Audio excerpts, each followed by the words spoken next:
আজকে আসো কালকে নাই, যা মন চায় করো তাই। কিন্তু আমার আল্লাহ জানায় দেন, না গোলাম, না না, তোমাকে এই দুনিয়ায় পাঠানো হয়েছে যা মন চায় তা করার জন্য নয়, যা মনে চায় তা বলার জন্য নয়।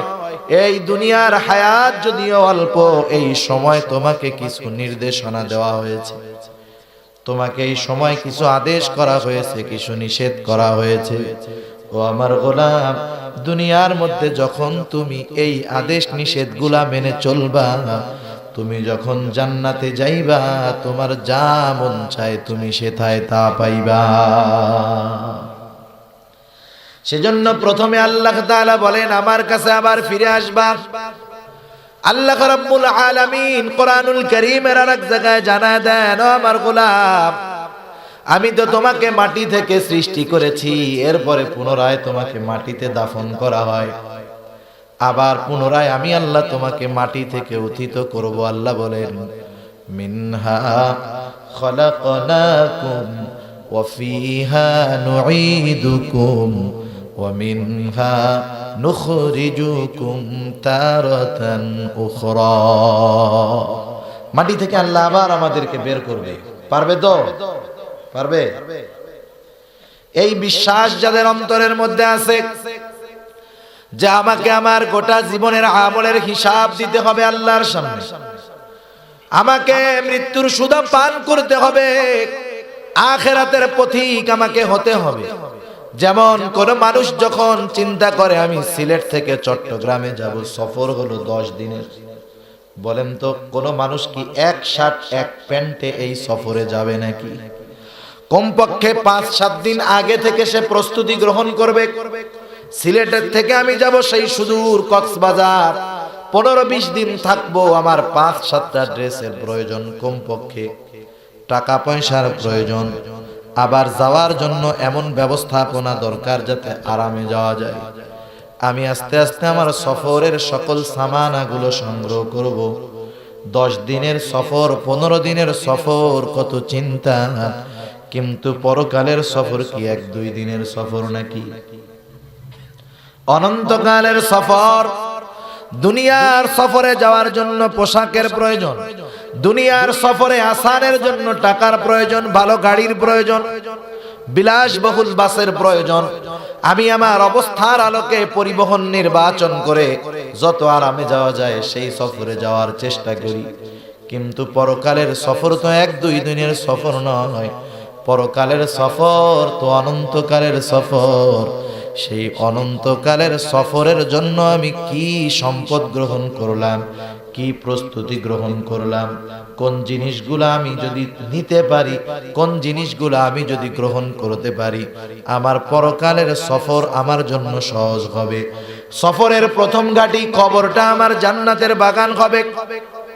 কোন কাজগুলা করলে পরকালের ময়দানে হিসাবটা সহজ হয়ে যাবে, কোন কাজগুলা করলে পুলসেরাত পাড়ি দেওয়া সহজ হয়ে যাবে, কোন কাজগুলা করলে মিজানের সামনে আমলের পাল্লাটা ভারী হবে, কোন কাজগুলা করলে হাউজে কাউসারের পানি পান করা সহজ হবে, কোন কাজগুলা করলে রাসূলের সুপারিশ পাওয়া যাবে, এইগুলা দুনিয়ায় থাকা অবস্থাতেই আমাকে অর্জন করতে হবে।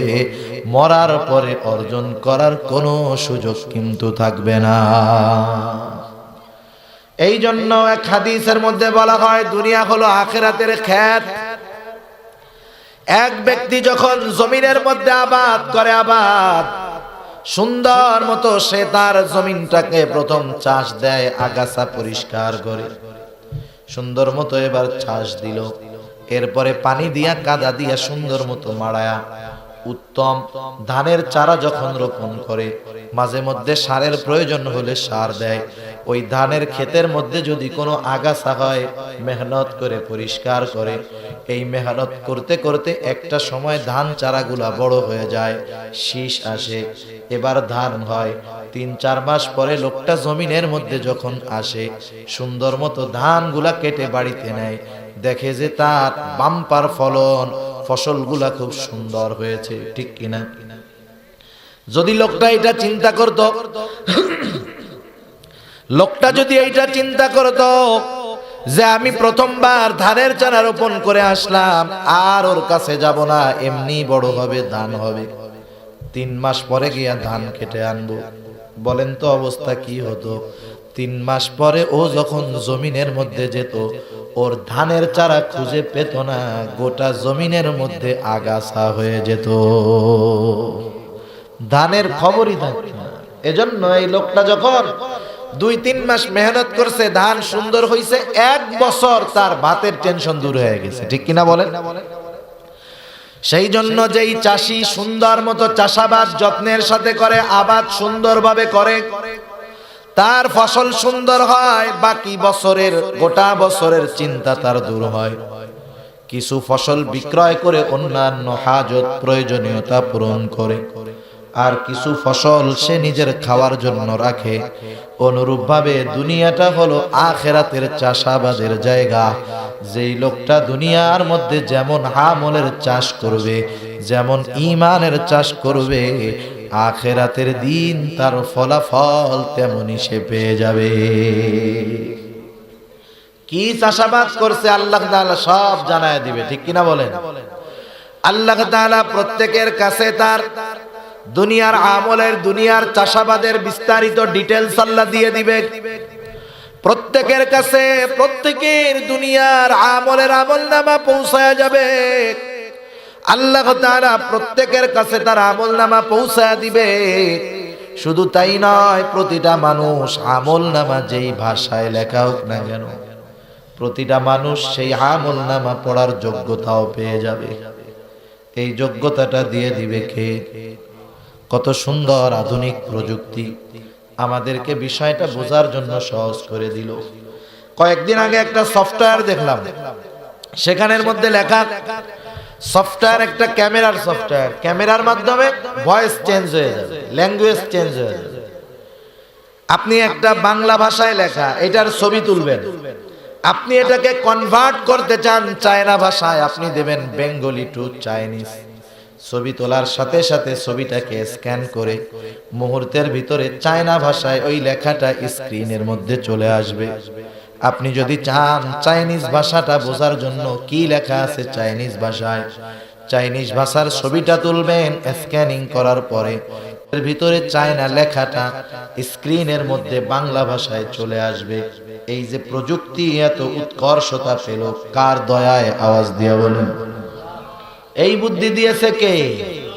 যেই আল্লাহ মানুষকে এমন বুদ্ধি দিল, সেই আল্লাহ যদি চায় আমার বান্দা আমলনামা যেই ভাষায় লেখা হোক ও পড়তে পারবে, আল্লাহ তাআলা সেটা করতে পারবে। তো আল্লাহ তাআলা আমলনামা প্রত্যেকের কাছে পৌঁছায়া দিয়া বলবে, ইকরা কিতাবাকা কাফা বিনাফসিকাল ইয়াউমা আলাইকা হাসিবা।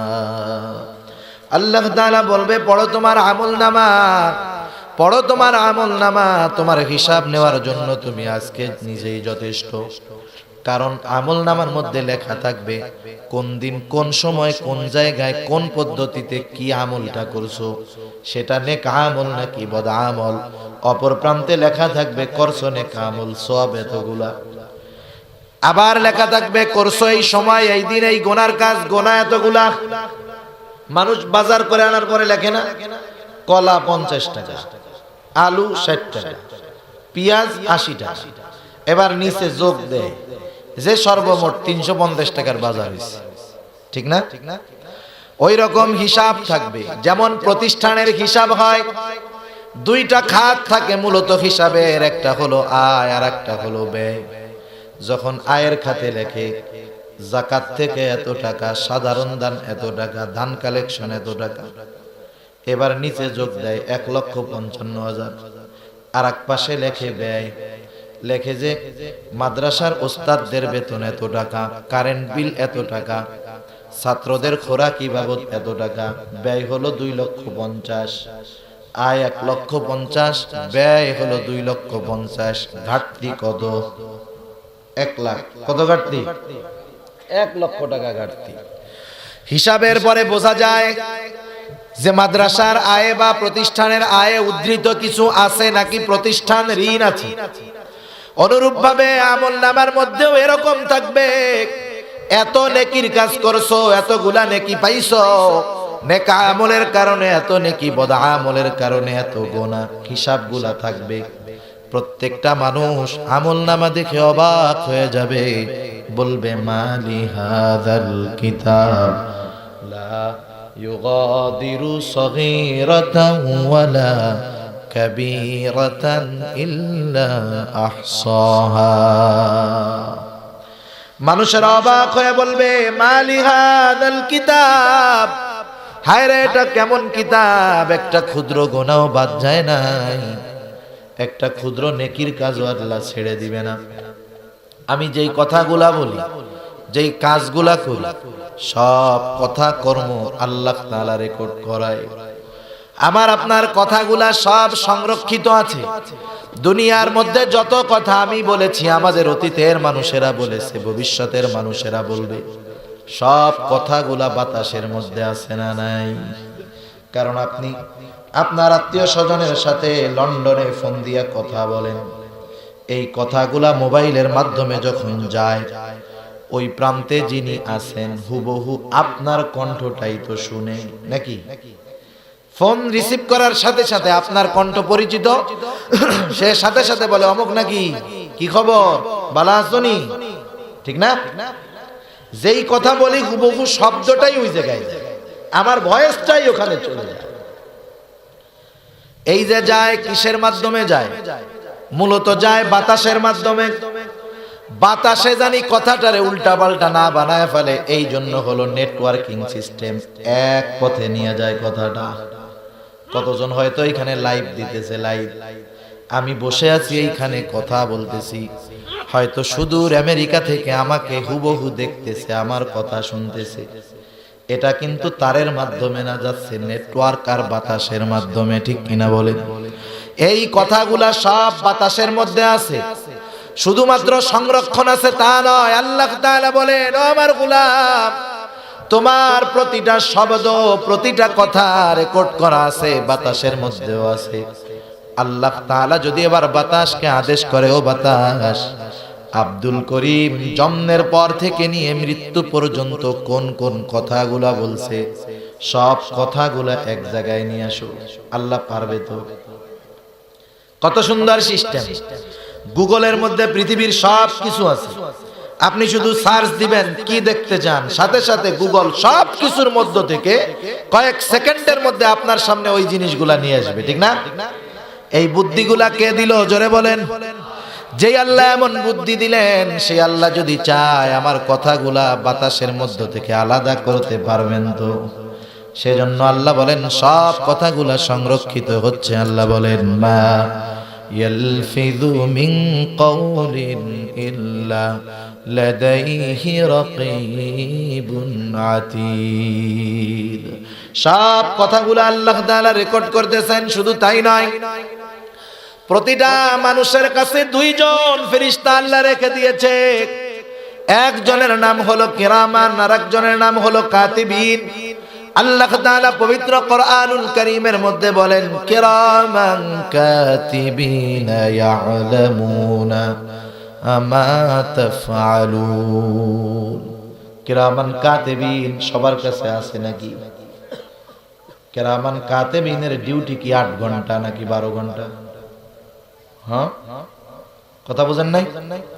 কিরামান কাতিবিনের ডিউটি কয় ঘন্টা? 12 ঘন্টা, 8 ঘন্টা। কোন পর্যন্ত থাকবে? মরার আগ পর্যন্ত থাকবে। দিনে থাকবে, রাত্রে বেলা থাকবে না, এরকম নাকি? রাত্রে থাকে তো। যখন যুবক মোবাইলের মধ্যে একা একা সুন্দর মতো ল্যাপের তলে বসে এরকম দেখে, কিরামান কাতিবিন তখন এগুলা দেখে না। দেখে, সত্যই দেখে। যুবক যখন একা একা নিরালায় গার্লফ্রেন্ডের সাথে কথা বলে, কিরামান কাতিবিন মনে হয় শুনে না? শুনে। হ্যাঁ হ্যাঁ। তাইলে যদি এই বিশ্বাস থাকে আমার কথা সংরক্ষণ করা হইতেছে, কিরামান কাতিবিন আমি যা করতেছি, বলতেছে, দেখতেছে, শুনতেছে, আল্লাহ তাআলা সেই কথাই বলেন কিরামান কাতিবিন ইয়ালামুনা মা তাফআলুন। আমরা কি করি সব কেরামান কাতিবিন জানে।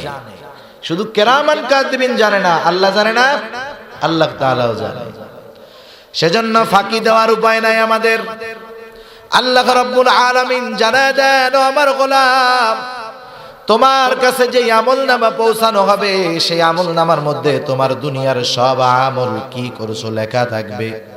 কারণ দুনিয়ার আমল রেকর্ড করার কারণ কি, সংরক্ষণ করার কারণ হলো আল্লাহ বলেন, ওয়ামা খালাকাতুল জিন্না ওয়াল ইনসা ইল্লা লিয়াবুদুন। আল্লাহ রাব্বুল আলামিন বলেন, আমি মানুষ এবং জিনকে আমি আল্লাহ তাআলা আমার গোলামি করার জন্য সৃষ্টি করেছি। তাহলে দুনিয়ার মধ্যে আমরা কার গোলামি করব? জবান খুলে বলেন। দুনিয়ায় আল্লাহ তাআলা এই 40, 50, 60 বছরের হায়াত দিয়ে পাঠিয়েছেন তার গোলামি করার জন্য, ফুর্তি মারার জন্য নয়, মাস্তি মারার জন্য নয়, এনজয় করার জন্য নয়, উপভোগ করার জন্য নয়, বরং কার গোলামি করার জন্য? আওয়াজ দিয়া গণ। এই 40, 50 বছর আমরা যদি আল্লাহর গোলামি করতে পারি তাহলে আমাদের কোনো চিন্তা নাই, আমাদের কোনো ভয় নাই। কারণ এই 40, 50 বছর যদি আল্লাহর গোলামি যথাযথভাবে করতে পারি, যথাযথ গোলামির কারণে আল্লাহ তাআলার সাথে আমাদের বন্ধুত্বের সম্পর্ক হয়ে যাবে। যেমন আপনাদের সিলেট অঞ্চলে একবারে হাওড়ের মধ্যে বিশাল বড় বাড়ি, আসতে সময় একটা বাড়ি দেখছি, বিশাল এরিয়া। ওই বাড়ির মধ্যে মানুষজন আসে বলে মনে হয় না। হয়তো ওই বাড়ির মালিক বাইরে থাকে, তাই না? ওর বাড়িতে একজন কেয়ারটেকার আছে, একজন রক্ষণাবেক্ষণের লোক আছে। এত বিশাল বড় বাড়ি, দামি দামি ফার্নিচার, দামি দামি খাট, হয়তো অনেকের বাড়ি আবার গরু আছে, অনেক কিছু আছে। বিদেশি মালিক শুধু ওই লোকটাকে বলছে, শোনো তুমি আমার বাড়ি থাকবা, তোমার পরিবার থাকবে, তোমার কাজ হলো আমার বাড়ি রক্ষণাবেক্ষণ করা, এই সম্পদগুলা সংরক্ষণ করা, তুমি থাকবা, প্রয়োজনে তোমার আত্মীয় স্বজন আসলেও বেড়াবে, কোনো অসুবিধা নেই, কিন্তু সাবধান, এমন কিছু করবা না যাতে আমি কষ্ট পাই। এই লোকটারে সে বাড়িতে নিয়োগ দিয়া গেল চাকর হিসাবে, চাকরি করার জন্য। বলেন তো, এই লোকটা যদি বিশ্বস্ততার সাথে মালিকের দেওয়া দায়িত্ব পালন করে, 20 বছর 30 বছর হয়ে গেছে, কোনোদিন মালিকের কোনো সম্পদের ক্ষতি করে নাই, মালিকও তার প্রতি খুব খুশি, কারণ 30 বছর হয়ে গেছে সে কোনোদিন এমন কোনো কাজ করে নাই যাতে আমার ক্ষতি হয়েছে। এই মালিকটা, ওই গোলাম, ওই চাকর 30 বছর তার বাড়িতে আছে। এই লোকটা যখন বন্ধু বান্ধবদেরকে নিয়ে তার নিজের বাড়িতে আসবে, একসাথে বসা, অপরিচিত মানুষ বন্ধু বান্ধবদেরকে নিয়ে আসছে। এইবার যখন ওই 30 বছর তার বাড়িতে যেই লোকটা কাজ করছে, ওই লোকটা যখন সামনে আসবে, আমি এটা অন্তর থেকে বিশ্বাস করি, এবার যদি বন্ধুরা জিজ্ঞাসা করে ওই লোকটাকে, এই মালিক তখন বলবে না ও আমার বাড়ির চাকর, যদি মুরব্বি হয় বলবে ওই লোকটা হলো আমার চাচা। ঠিক না? ছিল চাকর, কিন্তু বিশ্বস্ততার কারণে, তার দায়িত্ব যথাযথভাবে পালন করার কারণে এই লোকটা হয়ে গেছে এখন চাচা। ঠিক কিনা বলেন? আমরা হলাম আল্লাহর গোলাম। কার গোলাম? জোরে বলেন। কিন্তু আমরা যদি এই গোলামি যথাযথভাবে করতে পারি, তথা আল্লাহ তাআলার আদেশ নিষেধগুলা যথাযথভাবে মান্য করতে পারি, আল্লাহ তাআলা বলেন, ও আমার গোলাম, তুমি আর গোলাম থাকবা না, তুমি তখন গোলাম থেকে আমার বন্ধু হয়ে যাবা। আর আল্লাহর বন্ধু যারা হয় তাদের কোনো ভয় আছে? তাদের কোনো টেনশন আছে? তাদের কোনো চিন্তা আছে? তাদের কোনো ভয় নাই, টেনশন নাই, চিন্তাও নাই। আপনি কি এটা এখানে লাগাবেন? আল্লাহ রাব্বুল আলামিন পবিত্র কোরআনুল কারীমের মধ্যে বলেন, আলা ইন্না আউলিয়া আল্লাহি লা খাউফুন আলাইহিম ওয়ালা হুম ইয়াহজানুন।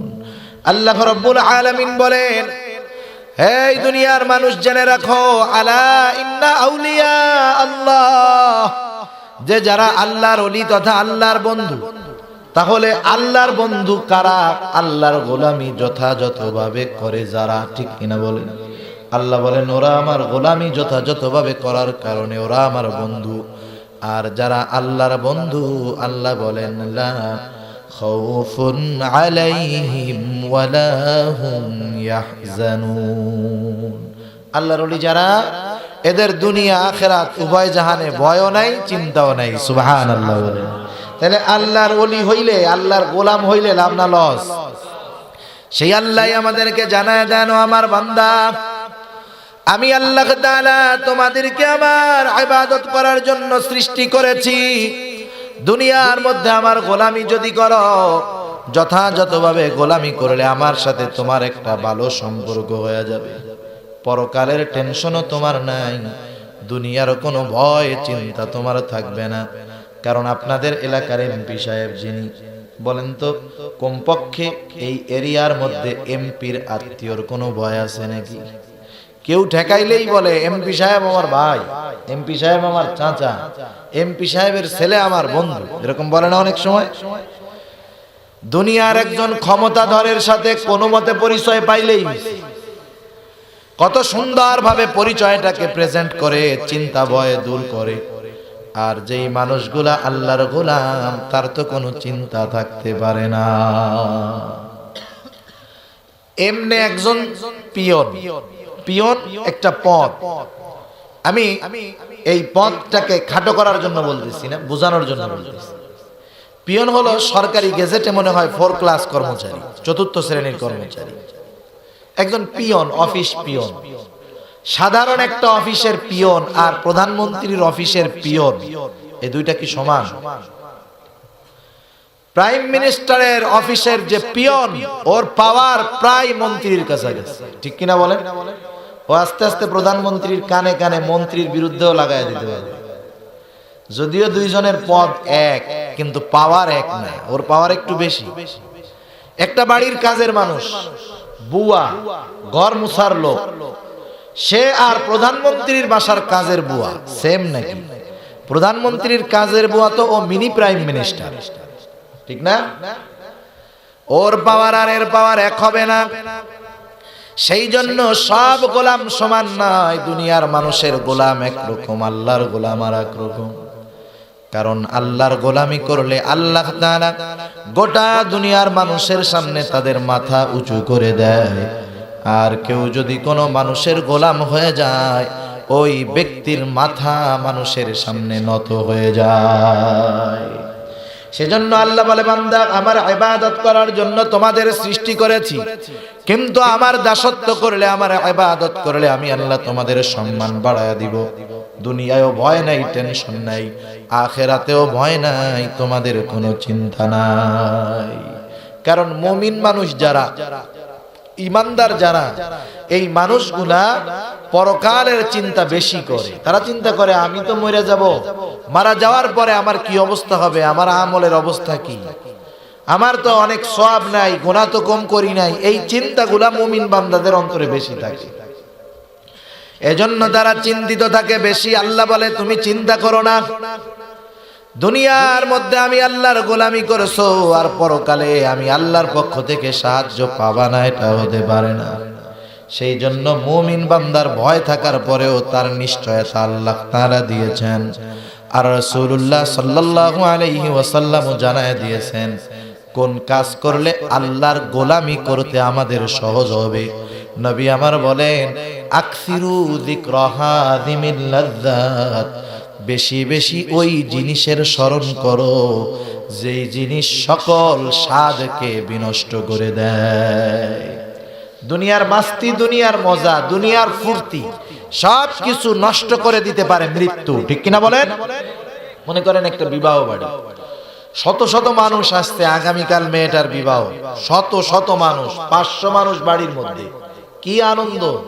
সিলেট চট্টগ্রামের বিবাহের কথা তো আর নাই বা বললাম, আনন্দের ঠেলায় অস্থির। কমিউনিটি সেন্টারে আয়োজন তো আছে, বাড়ির মধ্যে আর এক মহা আয়োজন। আগামীকাল মেয়েটার বিবাহ হবে, সব আত্মীয় স্বজন হাজির। লন্ডন থেকে সব আত্মীয় চলে আসছে, আমেরিকা থেকে সব আত্মীয় চলে আসছে, কত আনন্দ। আর যদি ফ্যামিলিটা একটু বদদিন হয়, গান বাজনা ডেক সেট নাচানাচি আছে না নাই? ঢাকার থেকে শিল্পী নিয়ে আসছে গান গাওয়ানোর জন্য, শত শত মানুষের আয়োজন, সবার মনে খুশি, সবার মনে আনন্দ। হঠাৎ করে এই ফুর্তির মধ্যে একজন এসে খবর দিল, হায় রে দুঃসংবাদ, কি হইছে? এবার ওই লোকটা বলতেছে, তোমরা আনন্দ করতেছো, আর যার বিবাহ গত আগামীকাল সে তো স্ট্রোক করে মরে যাওয়ার মতো অবস্থা। বলেন তো, ওই বাড়ির মধ্যে যদি 1000 লোকও থাকে, একটা মানুষেরও কি তখন আনন্দ থাকবে নাকি? মর লোকে আনন্দ নষ্ট হইল কার? দেখুন, আরেকজনের মৃত্যু আমার আনন্দকে নষ্ট করে দেয়। যেই মাইক দিয়া একটু আগে গান চলতেছিল, আরেকজন বলবে তুই যা কোরআন শরীফ পড়া শুরু কর, ঠিক না? একটু আগে ছিল গান, এখন কি বলবে? যে কোরআন শরীফ পড়া শুরু কর। মুহূর্তের ভিতরে পুরা সিন চেঞ্জ। একটা মৃত্যুর খবর গোটা পরিবেশকে উল্টায়া দিল। সেই মৃত্যু প্রত্যেকের হবে কি হবে না? যুবকের মনে হয় হবে না, শিশু মনে হয় মরে না। মৃত্যু প্রত্যেকের কাছেই আসবে, কোন সময় আসবে, কোন ক্ষণে আসবে কেউ জানে না, কিন্তু মৃত্যু যে আসবে এটা সুনিশ্চিত। সময়টা, স্থানটা নির্ধারণ করে রাখছে কে? আল্লাহ তাআলা। কারণ সময় আর স্থান যদি মানুষরা আল্লাহ জানায় দিত, তাহলে যেই জায়গায় ওর মরার কথাও জিন্দেগিতেও যাওয়ার চেষ্টা করতো না, কইতেছে না না না, ও জায়গায় তো যাওয়াই যাবে। আবার যেই সময় মরার টাইম, মনে করেন ওর মৃত্যুর টাইম হলো জানুয়ারির 16 তারিখ বিকাল 4টার সময়, ও 3:30টার সময় ওযু টজু কইরা তাওবাতিল্লাহ কইরা ও পুরা সুবিশা হয়ে যায়। আল্লাহ সেই সিস্টেম রাখেন নাই। আবার এমন সিস্টেমও রাখেন নাই যে বৃদ্ধ আগে মরবে, যুবক পরে মরবে, বালক মরবেই না, এরকম সিস্টেমও আল্লাহ রাখেন নাই। একবারে নাবালকও মরে, পেটের মধ্যেও মরে, হওয়ার পরেও মরে, 1 বছর বয়সেও মরে, 10 বছরেও মরে। দাদা আগে মরে, ছেলে পরে মরে, সন্তান আগে মরে, বাবা পরে মরে, আছে না নাই? কিন্তু প্রতিটা মানুষের মৃত্যুর সময় নির্ধারণ করা আছে, এটা আল্লাহ জানে। দুনিয়ার কেউ এই সময়টা জানে না। আল্লাহ তাআলা বলেন, সেই সময়টা যখন আসবে, মানুষ সুস্থ হোক আর অসুস্থ হোক, বৃদ্ধ হোক আর যুবক হোক, বালক হোক আর কিশোর হোক, এটা দেখার সময় নাই। মৃত্যু আসার সাথে সাথেই তাকে মরতেই হবে। সুস্থ মানুষ, যুবক, ফিগার টিগার সব ভালো, মুহূর্তের ভিতরে বুকে ব্যথা উঠছে, 3 মিনিটের মধ্যে লাশ হয় কি হয় না?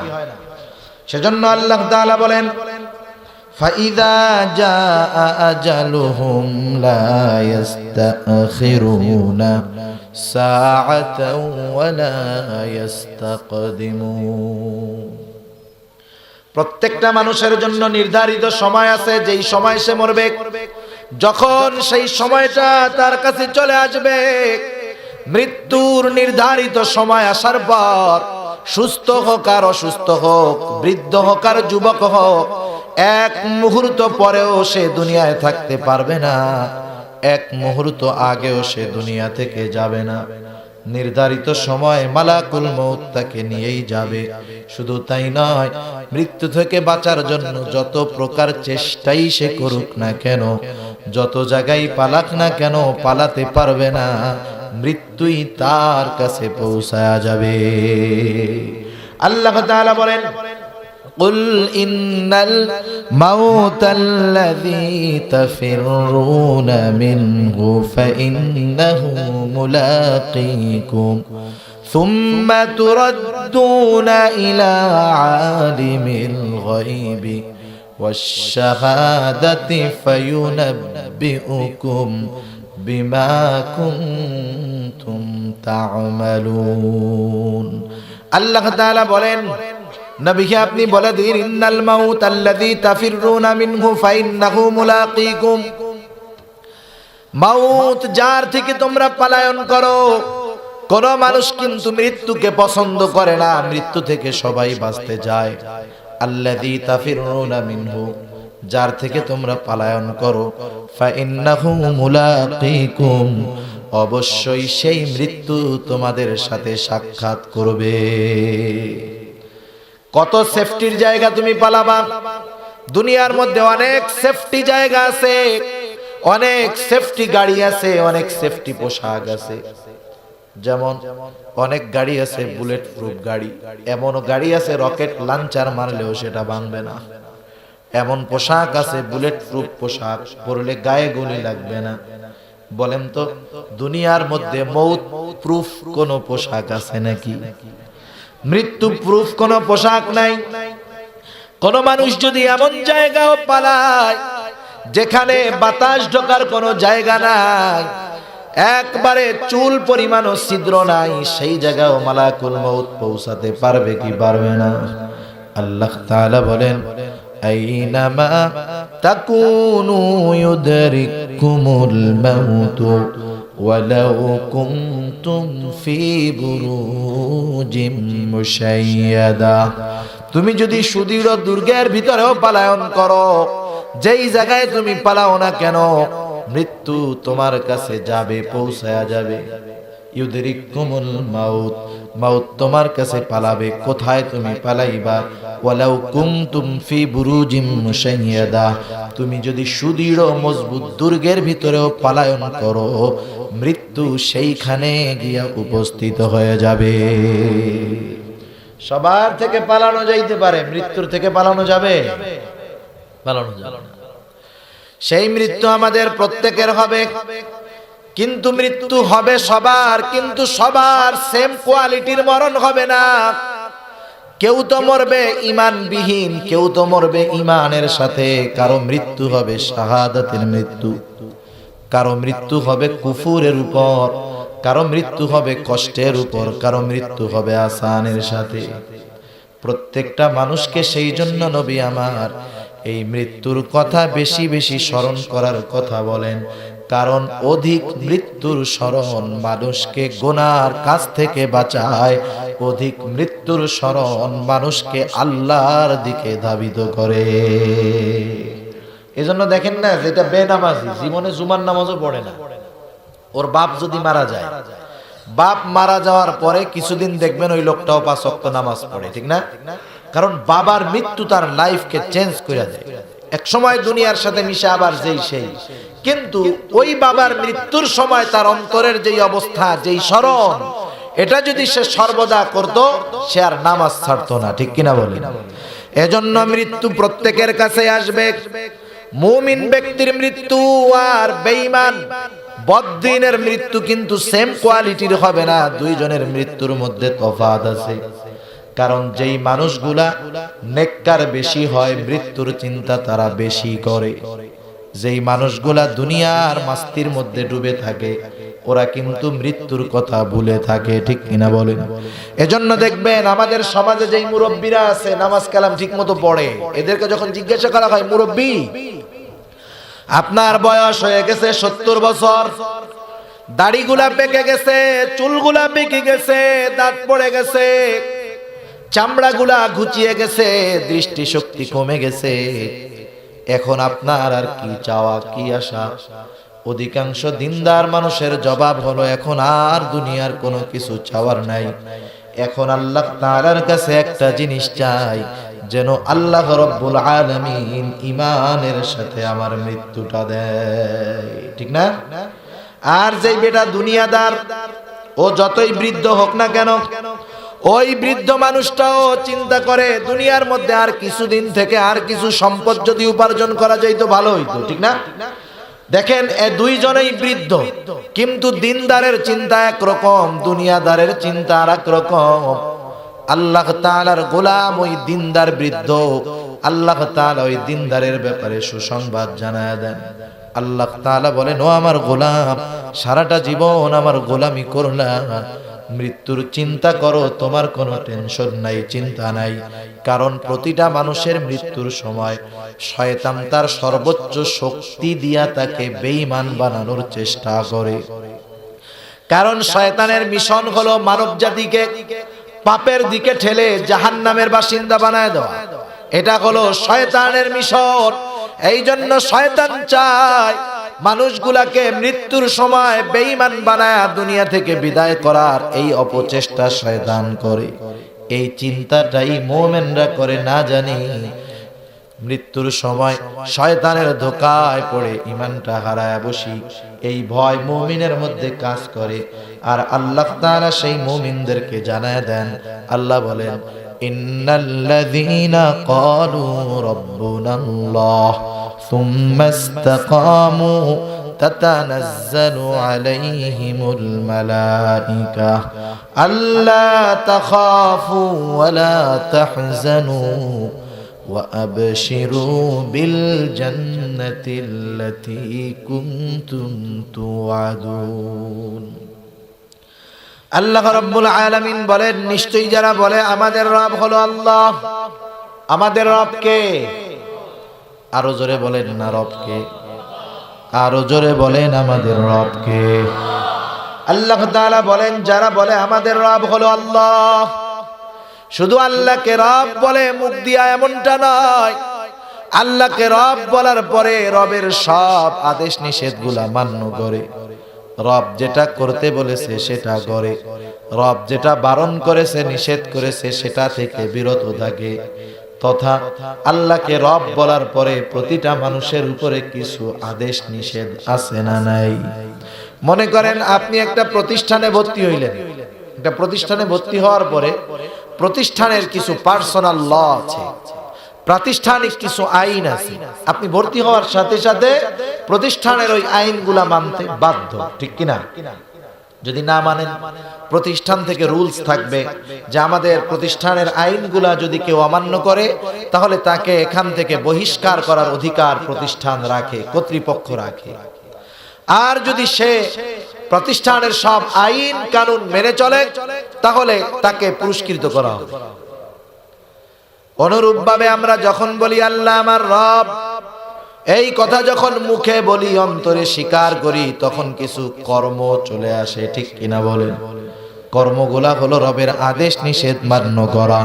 আল্লাহ তাআলা বলেন, যেই মানুষগুলা আমি আল্লাহকে রব বলে স্বীকার করবার পর ইস্তেকামতের উপরে থাকে, দৃঢ়তার উপরে থাকে, জীবনে যত বাধা আসুক না কেন, কষ্ট আসুক না কেন, আমি রবের আদেশ নিষেধ থেকে কখনো সে বিচ্যুত হয় না। রবের আদেশ মানতে গিয়া কষ্ট হলেও মানে, রবের নিষেধ মানতে গিয়া কষ্ট হলেও সেই নিষেধ থেকে বিরত থাকে। এইভাবে এই মানুষগুলা যখন মরণাপন্ন অবস্থায় চলে যায়, কারণ এই মানুষগুলা তো চিন্তা করে ঈমান নিয়ে মরতে পারবো কিনা। আল্লাহ তাআলা বলেন, ও আমার গোলাম, সারাটা জীবন আমাকে রব মানলি, সারাটা জীবন আমার গোলামি করলি, মরার সময় শয়তান ধোঁকা দিয়া তোকে বেঈমান বানায় দিবে। তুই এই চিন্তা করিস না, তোর জন্য আমি আল্লাহ আসমান হতে সেনাবাহিনী পাঠায়া দিব। আল্লাহ রাব্বুল আলামিন বলেন, তাতানাজ্জালু আলাইহিমুল মালায়েকা, আল্লাহ তাআলা ওই লোকের কাছে আসমান হতে ফেরেশতার বাহিনী পাঠায়া দেয়। শয়তানের বাহিনীও হাজির হয়, আল্লাহ তাআলার বাহিনীও চলে আসে। ওই ফেরেশতারা এসে মুমূর্ষ ব্যক্তির কাছে বলতে থাকে, আল্লাহ তাখাফু ওয়া লা তাহজানু। তারা এসে বলে, আল্লাহর বান্দা তুমি ভয়ও পেও না, চিন্তাও করো না, তোমার দুনিয়ায়ও ভয় নাই, আখিরাতেও ভয় নাই। দুনিয়ায় চিন্তা নাই, আখিরাতেও চিন্তা নাই। তুমি তো আল্লাহর গোলাম, তুমি তো আল্লাহর বন্ধু। শয়তান ধোঁকা দিয়া তোমাকে বেঈমান বানাতে তো পারবেই না। বরং শুনে নাও আল্লাহর পক্ষ থেকে তোমার জন্য কি সুসংবাদ। আল্লাহ বলেন, ওয়া আবশিরু বিল জান্নাহ। ওই মুমূর্ষ ব্যক্তির কাছে আল্লাহ তাআলার পক্ষ থেকে ফেরেশতারা জান্নাতের সুসংবাদ পৌঁছায়া দেয়।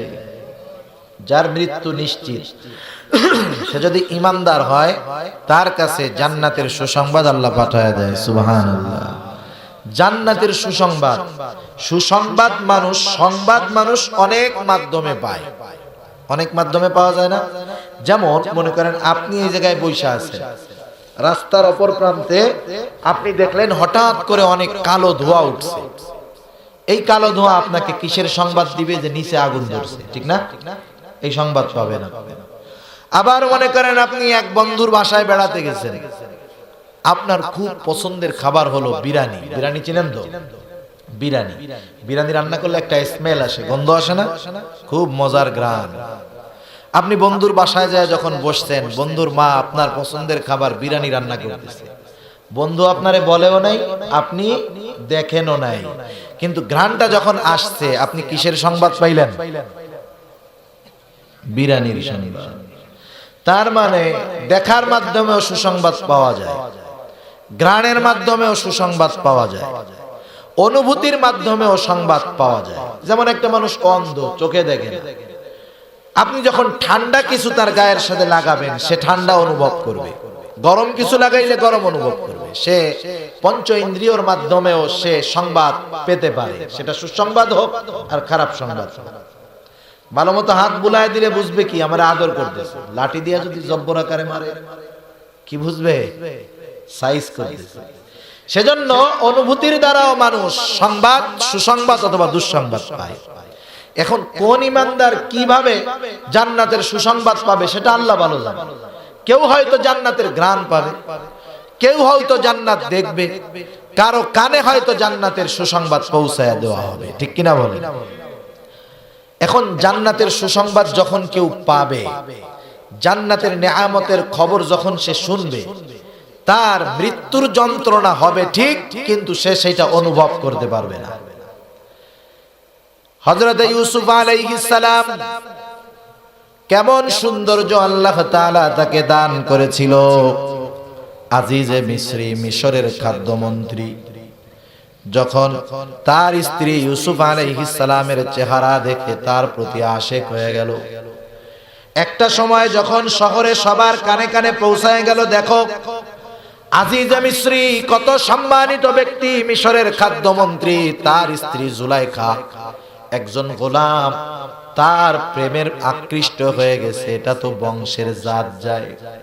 মানুষেরা অপমান করা শুরু করলো। যায়রে জুলাইখা, তুমি কি মানুষ আর পাও নাই?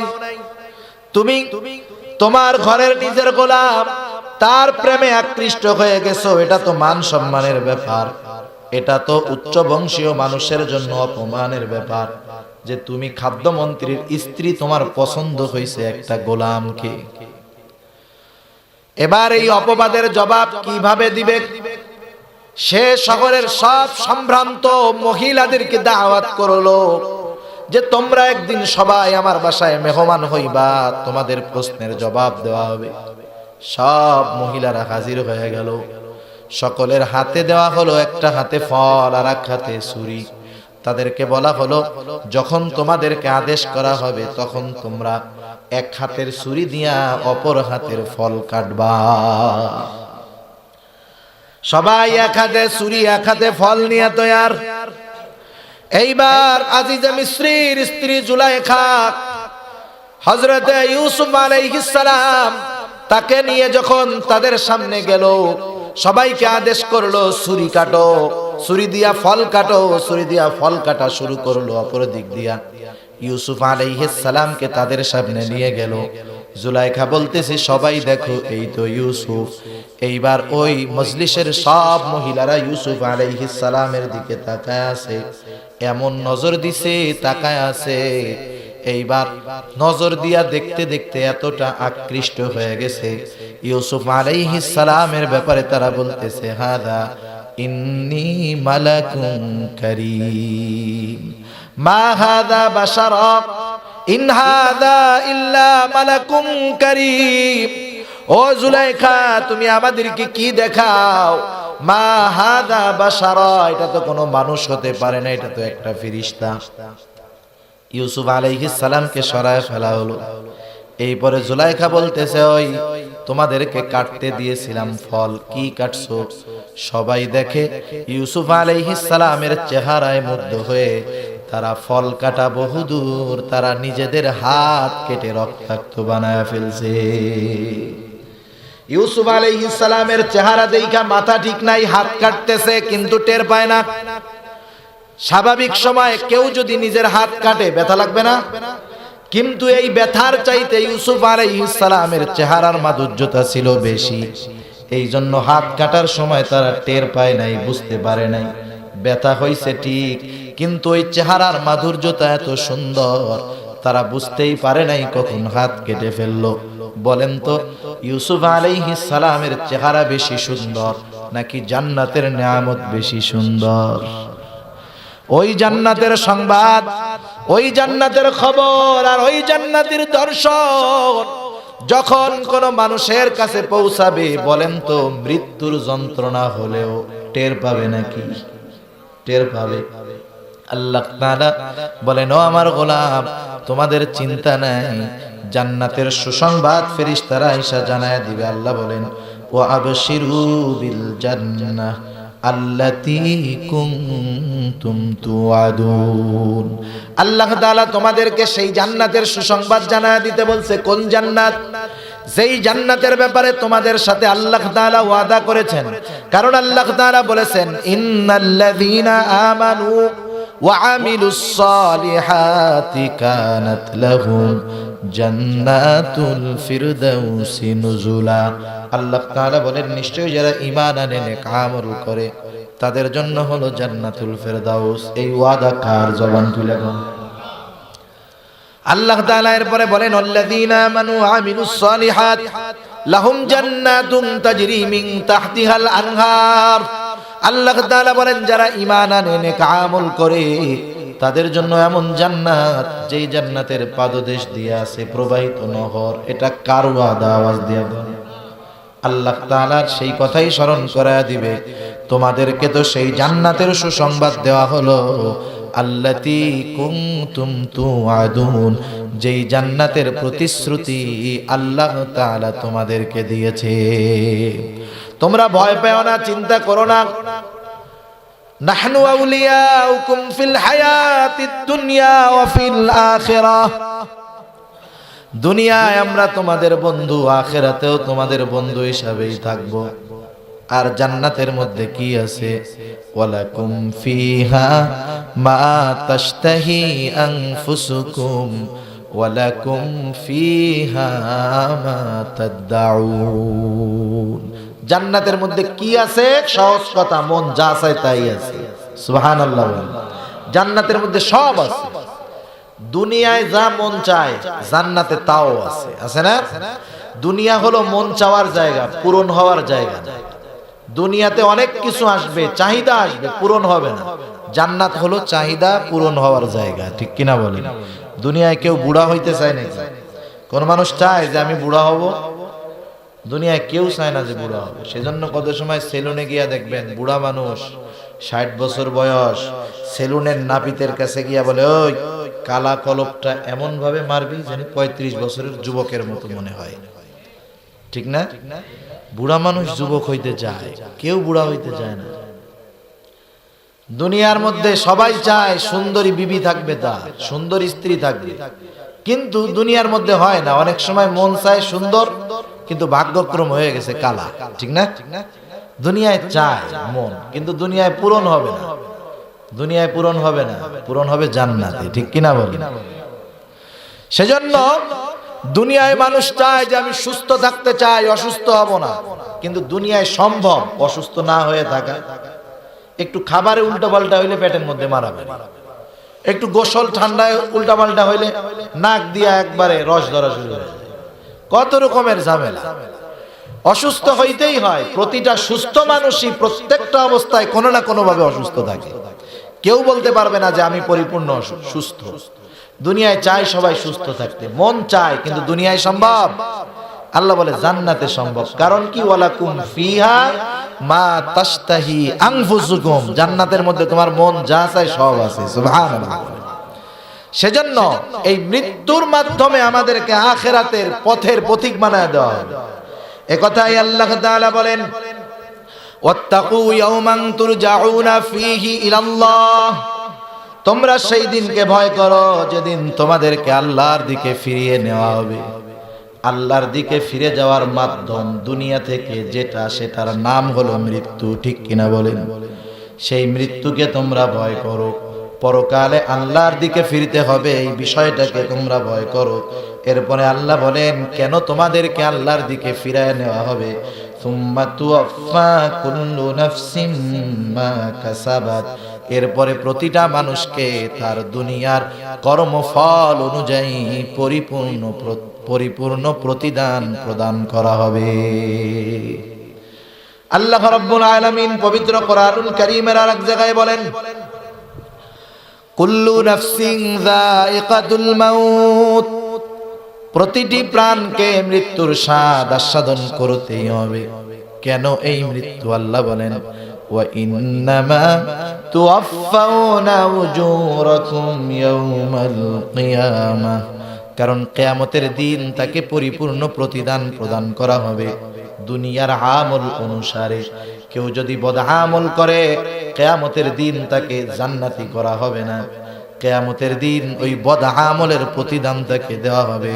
কেউ যদি নেক আমল করে নেক আমলের প্রতিদান দেওয়া হবে। আল্লাহ বলেন, ওয়া ইন্নামা তুওয়াফাউনা উজুরাকুম ইয়াউমাল কিয়ামাহ, আল্লাহ তাআলা বলেন পরিপূর্ণ আকারেই দেওয়া হবে। আল্লাহ তাআলা বলেন, ফামান যুহজিহা আনিন নার ওয়া উদখিলাল জান্নাতা ফাকাদ ফাজ, সেই দিন যারা উত্তম প্রতিদান পাওয়ার মাধ্যমে জাহান্নাম থেকে বেঁচে জান্নাতে প্রবেশ করতে পারবে, আল্লাহ তাআলা বলেন ফাকাদ ফাজ, সেই মানুষগুলা সফল হয়ে যাবে। আর যেই মানুষগুলা দুনিয়ায় বদআমল করার কারণে জান্নাতে যেতে পারবে না, জাহান্নামে যাবে, তারা ব্যর্থ হয়ে যাবে। কেন মানুষ পরকালে ব্যর্থ হবে? এর অন্যতম কারণ আল্লাহ তাআলা আমাদেরকে বুঝায় দেন, ওয়ামাল হায়াতুদ দুনিয়া ইল্লা মাতাউল গুরুর। এই যে দুনিয়ার জিন্দেগি, এটা খেলতামাশা না, একবারে অল্প।